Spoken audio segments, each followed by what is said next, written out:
Hi, my name is Rachel Mikaye, and I'm happy to see you again on Consent Hub. Consent Hub is an initiative by Joshua Initiative supported by Amplify Change.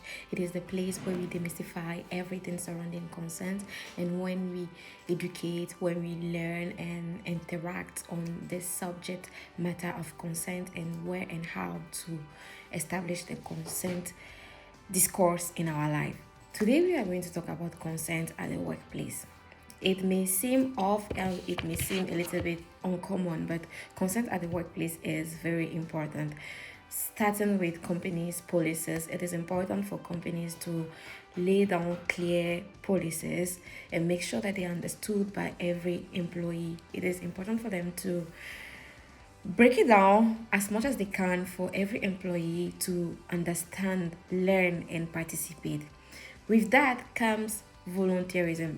At work there are different personalities, there are different type of people, and I've seen that oftentimes those who are introverted get punished for it because they feel like if you do not participate in certain activities, you are often tagged as not a good team player or whatever because at work, people just come to do what they have to do and they leave. That is okay, but participating in certain tasks should come with asking before. You should probably ask and not assume that because they are your employee, they should directly get involved. Set like rooftop events, like after hours, cocktail, etc. Anything aside of the job they've been hired for, it is required of the employer or every employer to ask the participation of their employee, and it is also their duty to accept their answer if they want to come on it because aside their working life they have a personal life. So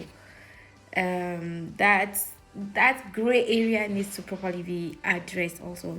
At work, it is also important for you as an individual at work to establish your personal boundaries, to establish your space. Be mindful of the things that you share at work, be mindful of the things that you hear and how you go about dealing and building relationship with your colleagues.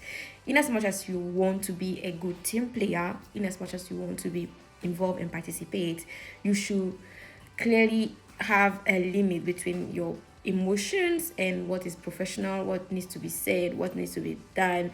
In some workplaces, even complimenting a colleague sometimes can go wrong. Maybe you may mean well, but it can go wrong against you.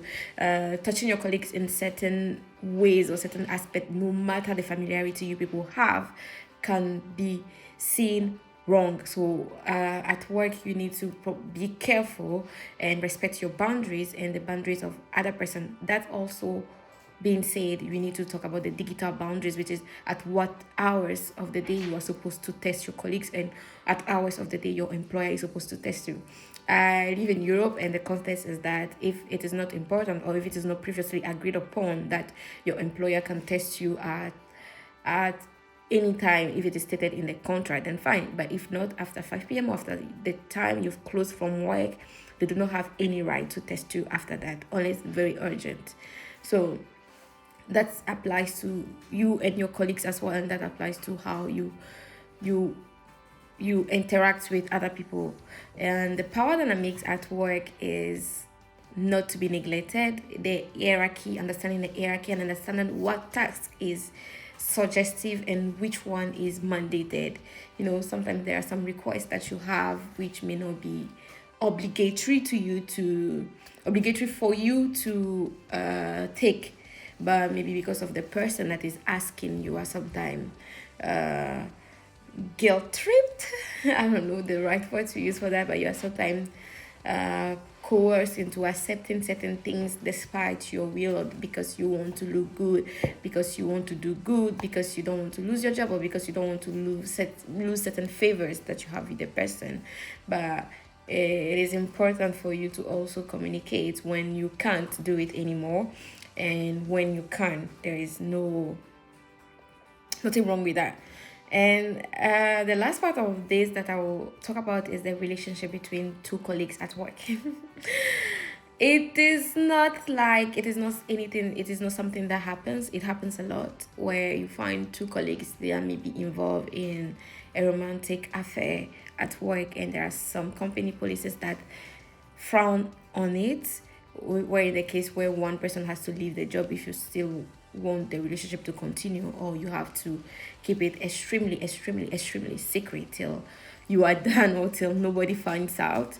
But that also involves a lot of consent, because you are at work and your personal life should not mingle into what you're supposed to do at work. So discussions surrounding what goes and what does not go between the two of you prior, and how you both manage or navigate that relationship in the working environment. I cannot be the one who tell you what is right or wrong, or what is good to do, or if it is good for you to date your colleague or not, but you should know how to navigate that and communicate your boundaries. You are doing something at work and maybe your partner is there, he sees you with another person, it becomes an issue. If you are clearly able to talk about it, or if you are clearly able to navigate it, then it is your choice to make. So I hope that at the workplace, consent is important regarding everything, your data, how your company keeps your data. You need to give your consent with regards to that. You need to give your consent regarding events that you participate in. You need to give your consent regarding certain things, certain meetings that you need to be involved in. At every process of the corporate life, or at every process of the corporate ladder, your consent is needed, unless priorly stated in your contract, which you have read and agreed. Then your employer is free to do whatever with the terms that you agreed on previously. So I hope that with these few points you've been able to understand that consent is not only a thing for relationship, but like we said before, it governs every part of our lives and every part of our relationship, and it is important to mention it, that consent is also important at the workplace. Thank you, and see you next Tuesday. If you have any questions, do not hesitate to reach out to us or leave us a comment.